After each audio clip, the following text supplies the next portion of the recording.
Ladies and gentlemen, it is my pleasure to welcome you right here in Alyx's world, a former Impact Women's Champion, I believe 2-time Women's Champion, and of course, a former tag team champ, someone I believe is one of the best female wrestlers today. Welcome to the stage, Deonna Purrazzo. How you doing? Good. How are you? I'm super excited to have you here today. You are someone that many fans have said is one of the best female wrestlers in the ring. And this is not something that's tossed around a lot. When you hear that, how does that make you feel personally? Yeah. It's like a dream come true, right? Like I didn't grow up and just be like, I'm just gonna wrestle and it'll be whatever, right? Like I grew up. Yeah. I want to be a world champion. I want to be the greatest technical wrestler in the world. So to hear people consider me in that conversation is crazy. But a dream come true. Yeah.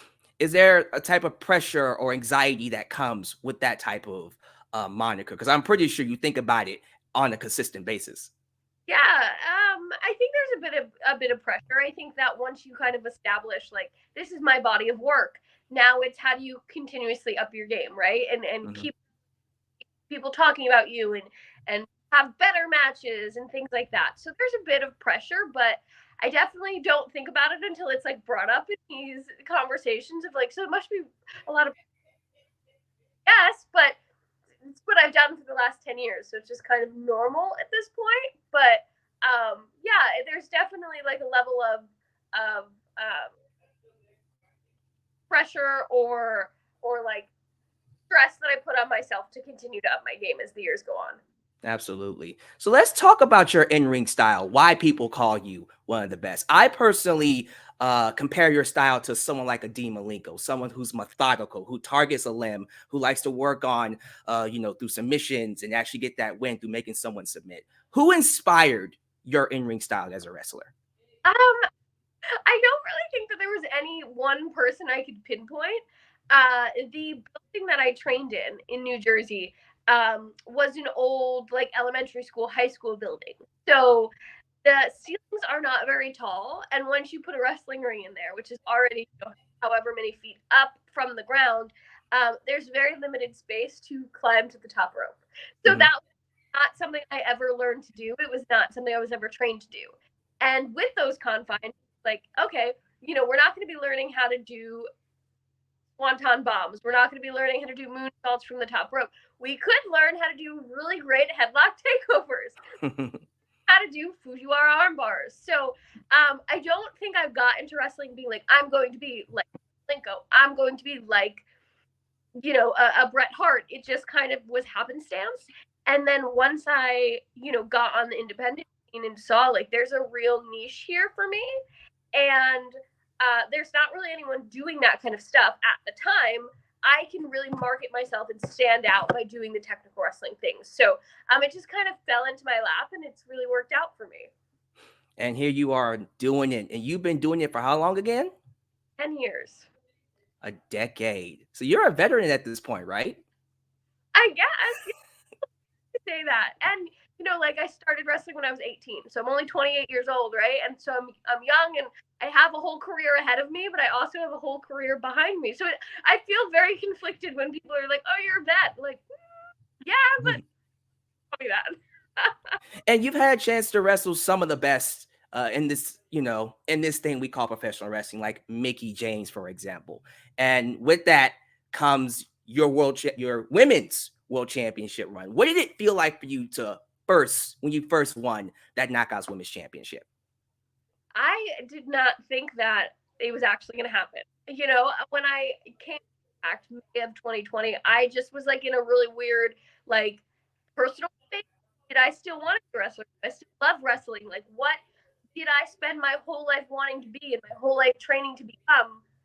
Just because I was coming out of like a really negative mindset and space.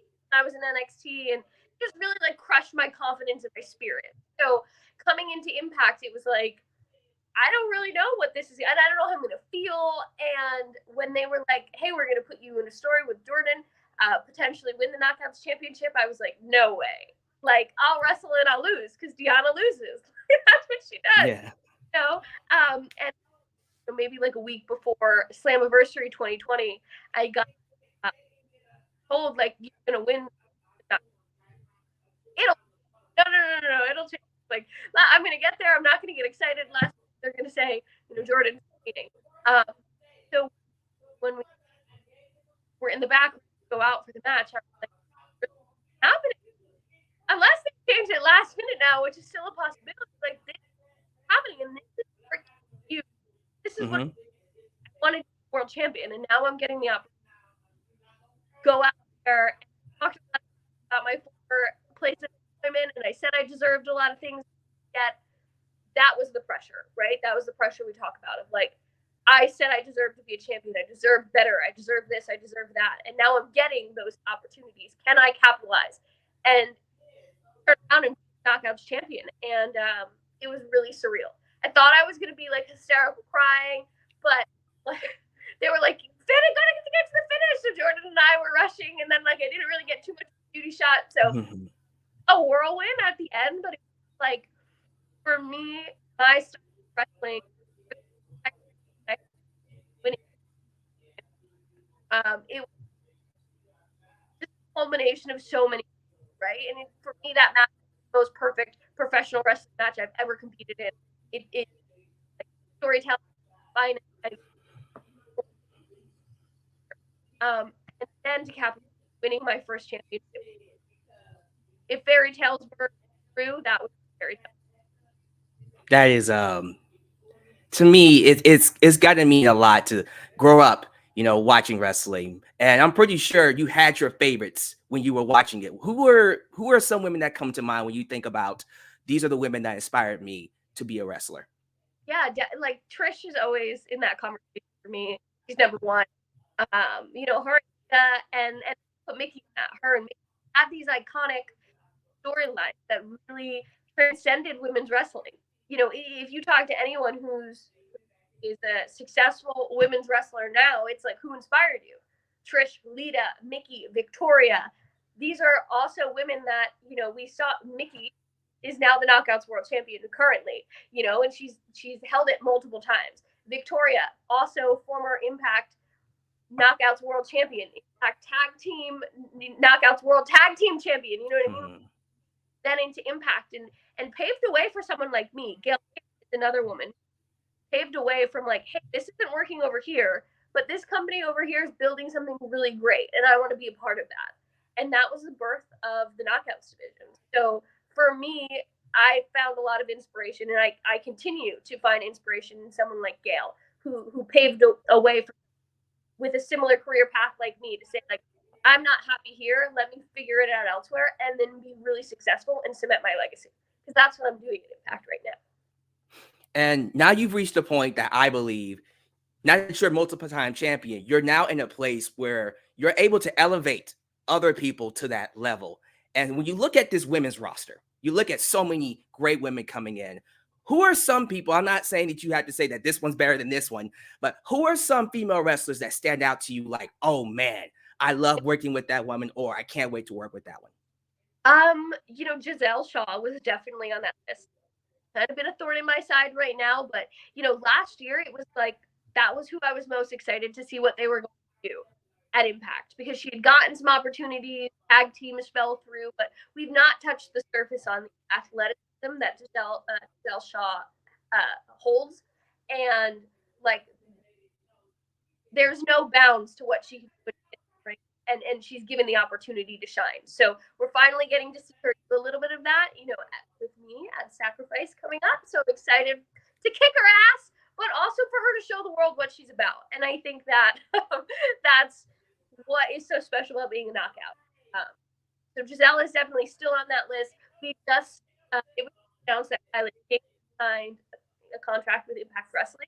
So I'm excited to see what she can do. I feel like when you come in, someone like Killer Kelly, who has buzz on the indies or has come from other places and, again, didn't get those opportunities, to see them flourish here with their storylines and how their character grows, how they grow as a human being is really exciting for me.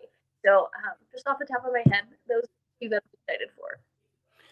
I want to ask you about a particular subject when it comes to women's wrestling? Because we're currently in a weird place now where the dichotomy of the female wrestler mixed with, let's say, eye candy type of females. The ones that come in that are known for being pretty, and then the ones like you who are known for the in-ring ability. Is there such a thing as them versus us? Because I sometimes feel like you need a little bit of both for wrestling to work. You know what I mean?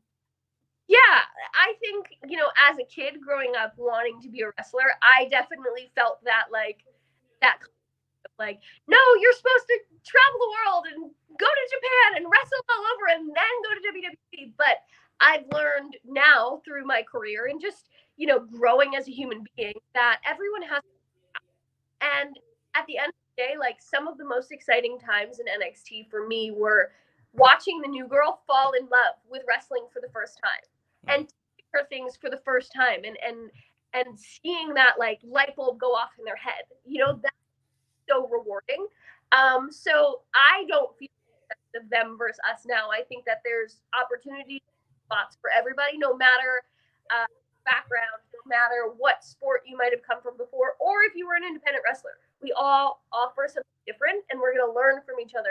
And we need more of that. We need more diversity. We need more inclusion to make women's wrestling continue to grow and break glass ceilings and boundaries and make history. And to follow up with what you were talking about, was there any particular time, whether it was at any company, that you were pressured to be more of that eye candy person? And did you ever feel like that was degrading for you in a way? I never have really ever personally felt that, and I know that there are some people who have felt that way. But again, I just feel like you be good at what you're good at, right? And if Right. you want who wears little outfits and and that's your body type and you're comfortable doing that, then good for you. You know what I mean? Not necessarily what I'm about, but I don't fault anyone for who they are and how they choose to express themselves. So I've not felt that. I have only ever felt like support for like be you, but figure out who you is, and there's no wrong in who you are. But for me in NXT, it's like figure out who you are. We just don't know who you are, more than we want you to be this way or this way. So I just think again, more inclusion, more acceptance of all different types of style, all different body types, all different hobbies. However, that makes a wrestling character that's what makes this magic. So you're in a crazy place right now when it comes to Impact Wrestling. I think the company's doing excellently, especially with Mickie leading the division as women's champ. Speak a little bit about Mickie James and what she's done for Impact Wrestling. Yeah, I've said it endlessly. Everyone seems to ask me that. The answer's kind of always the same. It's like we are learning from a living legend. Mickie has been there and done it all. Created some of the most iconic storylines in women's wrestling. Been a part of every company, right? Doing this 20 plus years. So there's knowledge and experience there that we all can learn from. And it's been so exciting and rewarding to me personally to be able to work with her on such an intimate level and be the first ever pay-per-view Knockouts World Championship match in a Texas death match, to consistently be a part of main events for Impact on Access, where Mickie James is a part of, because you're just watching and picking bits and pieces of what she finds important and growing as a person, as a wrestler, through watching her and her experiences. So I think she's valuable to women as a whole, but our Knockouts division is so lucky to have her. And oh, here's the thing. So we have to wrap this up. I always ask the wrestlers this one question at the end of every interview. When it's all said and done, Deonna, let's say you're done, you're wrapping it up, you're in the Hall of Fame, and you're just saying, I've done everything I want to do in wrestling. What's the one thing you want wrestling or wrestling fans to remember you mostly for? That's a loaded question. Oh, okay. I want to be remembered as someone who was always self, someone who knew who they were and had their own like moral code that they stood by, and no one could deviate me from that. I stood up for myself and what I believed in and who I believed in, and I was just true to who I am. And I think that is hard to do, you know, and probably in any type of entertainment business, but specifically wrestling, because you're not always in control of your own path, you know, and what you get to do. So yeah, I think I just want to be someone who's always stayed true to who they are, has never changed, and you know, I think that's most important for me. Awesome. Thank you so much for joining me here. Tell them where to find you on social media for those watching. Yeah, everyone can follow me at Deonna Purrazzo on Twitter and Instagram. Ladies and gentlemen, you can find these links down below in the description box. Hope you guys enjoyed this interview, and hopefully we get to see her again right here on the channel. You guys can check her out on Impact Wrestling every single week. She is killing it, and I'm pretty sure she will continue to kill it every single week. Thank you so much for being here, Deonna. It's very much appreciated. And we are